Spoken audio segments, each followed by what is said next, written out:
Welcome to Financing Climate Resilience, Pricing Carbon, one of several educational modules created by the League of Women Voters of Appleton's Climate Change Preparedness and Resilience Study. What does it mean to price carbon? A carbon price establishes how much companies need to pay for their emissions. The higher the price, the greater the incentive to pollute less and invest in low carbon technology. According to the World Bank, a price on carbon will shift the burden for the damage back to those who are responsible for it and who can reduce it. Instead of dictating who should reduce emissions, where, and how, a carbon price gives an economic signal and polluters decide for themselves whether to discontinue polluting activity and reduce emissions or continue polluting and pay for it. It is considered a flexible and lower cost, market-based solution. Putting a price on carbon emissions, an actual monetary value, allows for the costs of climate impacts and the opportunities for low carbon energy options to be better reflected in our production and consumption choices. The fossil fuels, coal, oil, and natural gas that we use to generate electricity, power our vehicles, and heat our homes all produce carbon dioxide emissions, which, as we know, are a leading cause of climate change. In most cases, the cost of climate impacts, including public health and damage from heat waves, flooding, heavy downpours, and droughts, are borne by taxpayers and often by the most vulnerable individuals who are directly affected. These costs aren't taken into account in decisions made by producers or consumers of carbon-intensive goods. Putting a price on carbon helps to incorporate climate risk into the cost of doing business. And carbon pricing is widely considered a powerful, efficient, and flexible tool for helping to address climate change.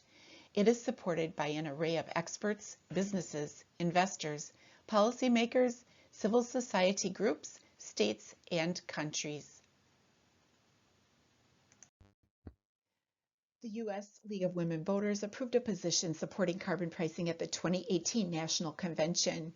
It states, the League of Women Voters stands united with and in support of efforts to price carbon emissions, whether cap and trade, carbon tax fee, or other viable pricing mechanism.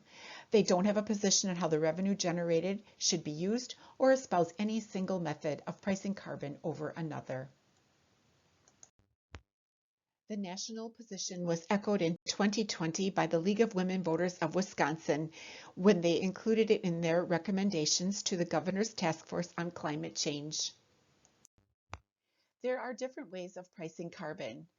There is the carbon tax, with or without a dividend or rebate, and cap and trade, which is sometimes called an emissions trading system.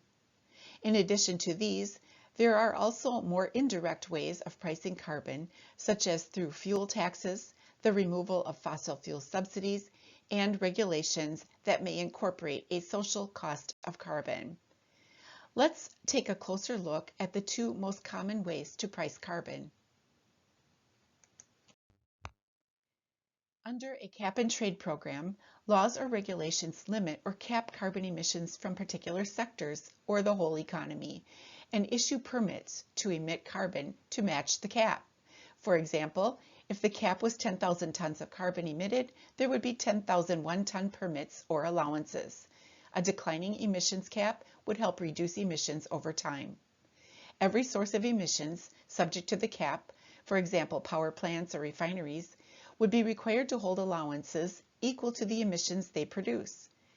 Power plant operators could acquire allowances through an auction where they bid for allowances they need, or allocation, where they are given a set number of allowances for free.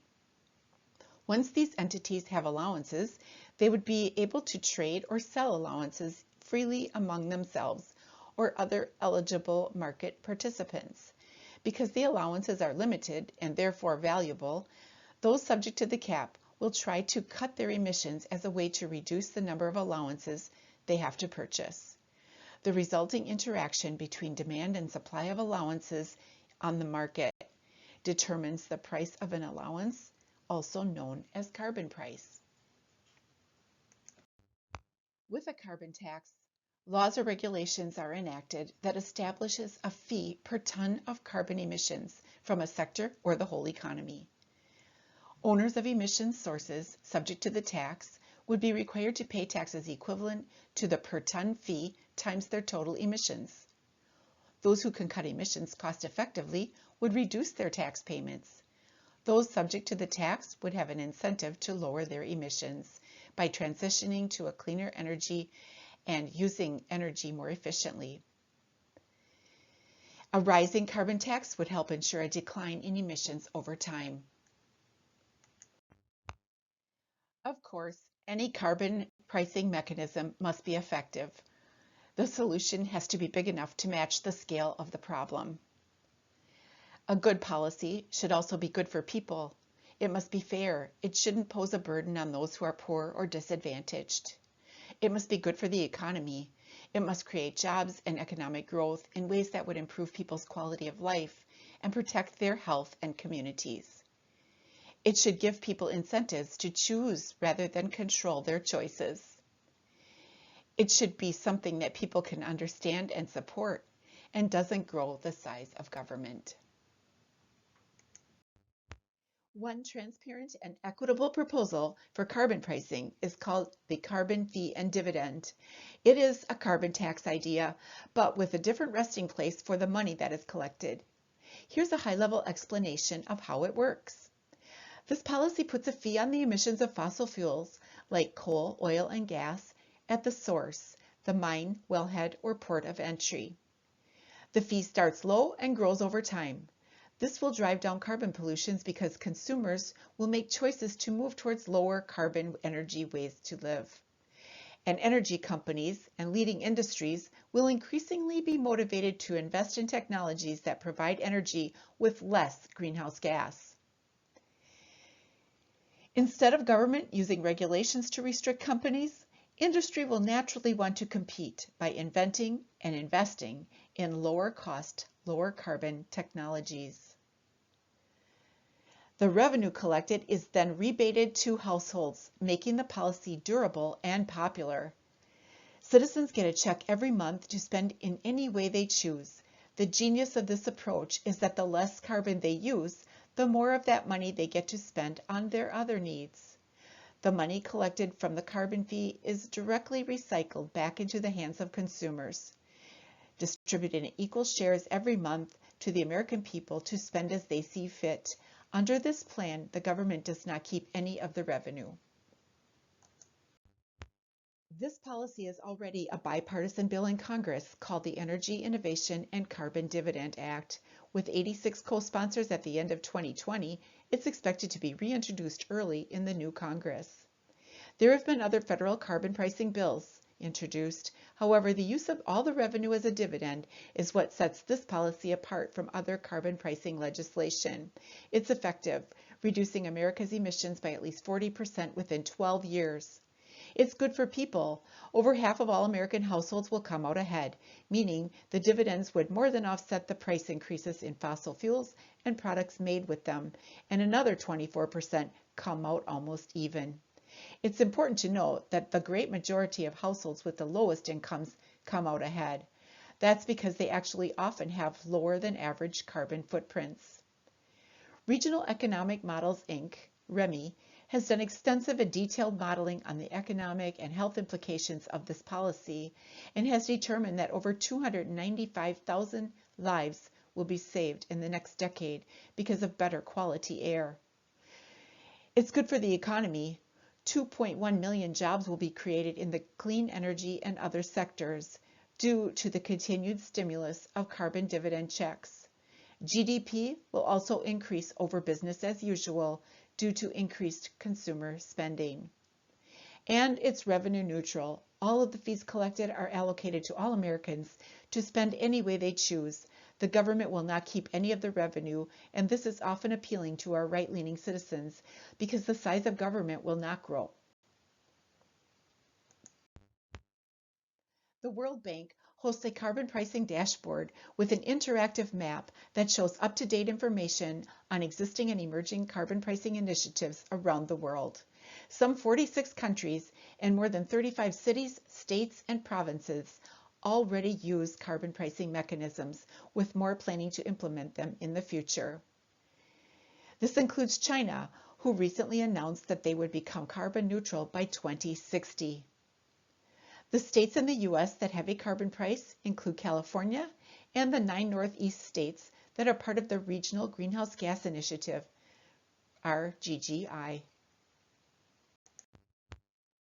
Dozens of governments have tried various forms of carbon tax. One great example is British Columbia. Before their carbon fee and dividend policy was enacted in 2008, British Columbia's sales of liquid fuels were moving in lockstep with the rest of Canada.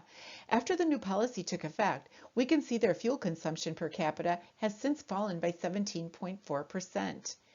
British Columbia's GDP kept pace with the rest of Canada's over that time, and the economy has grown faster there than in the rest of Canada with the carbon fee and dividend in place.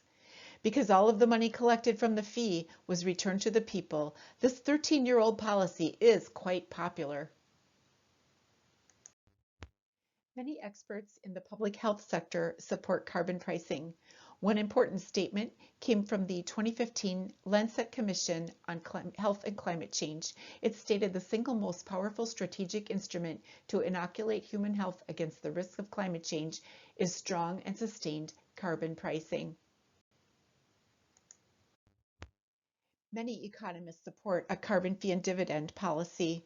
3,589 economists in the United States have signed on to the Economist Statement on Carbon Dividends.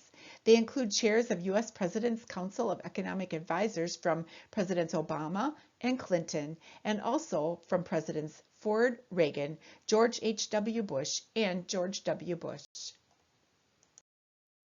Carbon pricing in the form of a fee and dividend also has broad bipartisan support from several people in the business world.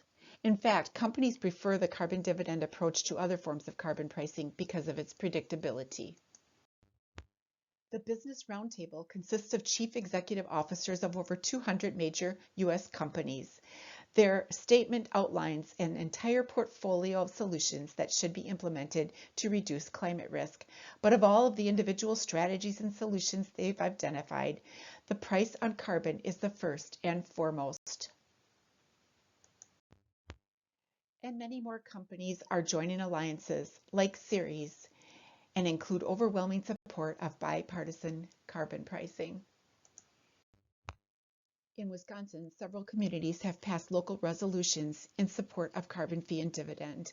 It's exciting to see the City of Appleton was one of the most recent resolutions passed in support of the Energy Innovation and Carbon Dividend Act. By making polluters pay their fair share of pollution, fossil fuel investments will decrease, renewable energy investments will increase, and the market, not the government, will determine the winners and losers. Entrepreneurs and investors will have the incentive to produce products using less carbon, and the combined effect will be a substantial reduction in carbon emissions and growth in the clean energy. What can individuals do? So many personal actions are being taken to address climate change and reduce our carbon footprints, and those are important and necessary. These widespread voluntary actions also reinforce and strengthen our sense of hope. However, they are not enough. A massive challenge like climate change needs a big solution. To generate the political will for passage of a national carbon pricing legislation, a coordinated effort among many people is needed. Join with others who are advocating for putting a price on carbon. Volunteer or donate. Talk to other people about the importance of carbon pricing. Be sure to vote. You might be interested to know that data from the Environmental Voter Project indicates that millions of environmentalists are registered to vote, but they don't. Write letters to the editor of newspapers or use social media to voice your concern and support of carbon pricing. Encourage your members of Congress to co-sponsor carbon pricing legislation. Even asking for some kind of urgent climate action sends them a strong message. We hope this presentation helped in better understanding carbon pricing, including carbon fee and dividend, and why we should all be advocating for putting a price on carbon. Let's use our energy, passion, and commitment to make it happen as soon as possible. These are the primary resources that were used in the creation of this video. Thank you for watching this presentation, one of several in a series of educational modules created by the League of Women Voters of Appleton's Climate Change Preparedness and Resilience Study. Please go to our website to view other videos in this series.